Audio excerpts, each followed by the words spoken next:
Assalamualaikum. Hai, apa khabar semua? Bersama saya lagi Cikgu Wahidah. Tajuk yang kita akan pelajari pada hari ini ialah kestabilan dan kekuatan. Dalam tajuk ini, kita akan mempelajari apakah yang dimaksudkan dengan kestabilan dan kekuatan. Kita juga akan mengetahui apakah faktor-faktor yang mempengaruhi kekuatan dan kestabilan objek. Jom kita mulakan. Pernahkah kamu terfikir bagaimana jambatan dapat menampung beratus-ratus kenderaan setiap hari tanpa runtuh? Atau bagaimana menara tinggi ini dapat berdiri kukuh walaupun ditiup angin kencang? Hal ini kerana setiap binaan ini mempunyai kestabilan dan kekuatan yang tinggi. Apakah yang dimaksudkan dengan kestabilan objek dan binaan? Kestabilan objek dan binaan ialah keupayaan objek dan binaan untuk kekal atau kembali ke kedudukan asal objek dan binaan tersebut. Struktur yang stabil tidak mudah tumbang apabila suatu gerakan atau daya dikenakan. Apakah faktor-faktor yang mempengaruhi kestabilan objek dan binaan? Faktor kestabilan objek dan binaan yang pertama ialah ketinggian. Perhatikan rajah ini. Setiap bangunan mempunyai ketinggian yang berbeza. Bangunan manakah yang lebih stabil?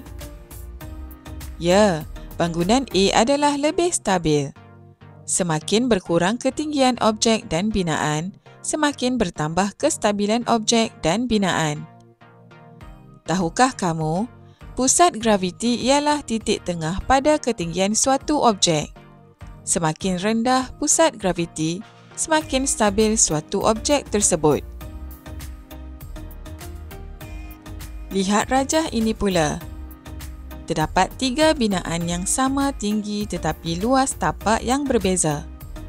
Binaan manakah yang paling stabil? Binaan B adalah paling stabil kerana mempunyai luas tapak yang lebih besar.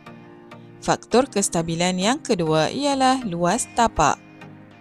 Semakin bertambah luas tapak objek dan binaan, semakin bertambah kestabilan objek dan binaan tersebut.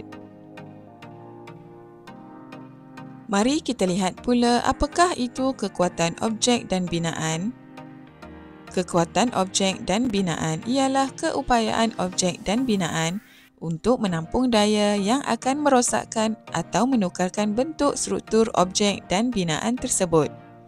Binaan seperti bangunan atau rumah yang dibina dengan menggunakan pelbagai jenis bahan seperti konkrit, besi, plastik dan kayu dapat menjamin kekuatan struktur binaan tersebut.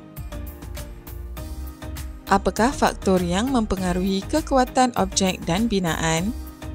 Faktor yang pertama ialah jenis bahan. Bahan yang berbeza mempunyai kekuatan yang berbeza. Plastik ialah bahan yang ringan dan mudah dibentuk. Kayu pula mempunyai sifat teguh, keras dan mudah dipotong mengikut saiz. Konkrit pula ialah bahan yang sangat kuat, tidak terbakar, tidak berkarat dan tidak mereput. Besi ialah logam yang kuat dan tahan lasak.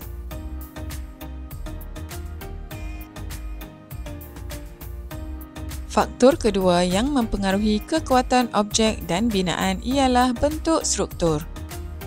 Bentuk struktur kekuda ialah rangkaian tiang yang membentuk segitiga yang mampu menampung beban yang lebih banyak. Perhatikan bentuk struktur ini. Gabungan beberapa kekuda dalam pembinaan jambatan dan bumbung rumah menjadikan ianya lebih kukuh. Selain itu, bentuk struktur melengkung digunakan untuk menyokong beban. Struktur lengkungan pada jambatan mampu menjadikan jambatan lebih kuat untuk menyokong beban. Kubah ialah struktur yang berbentuk hemisfera yang kuat dan tidak memerlukan tiang sokongan. Struktur ini kerap digunakan dalam pembinaan bumbung stadium.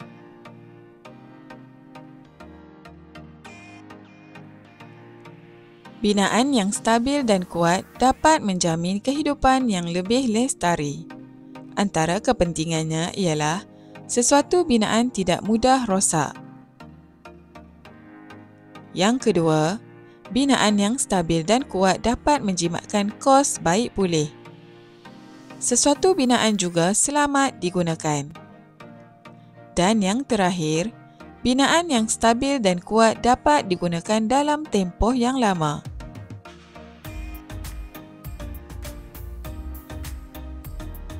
Sampai di sini dahulu pembelajaran kita pada hari ini. Berjumpa lagi untuk tajuk yang seterusnya. Assalamualaikum.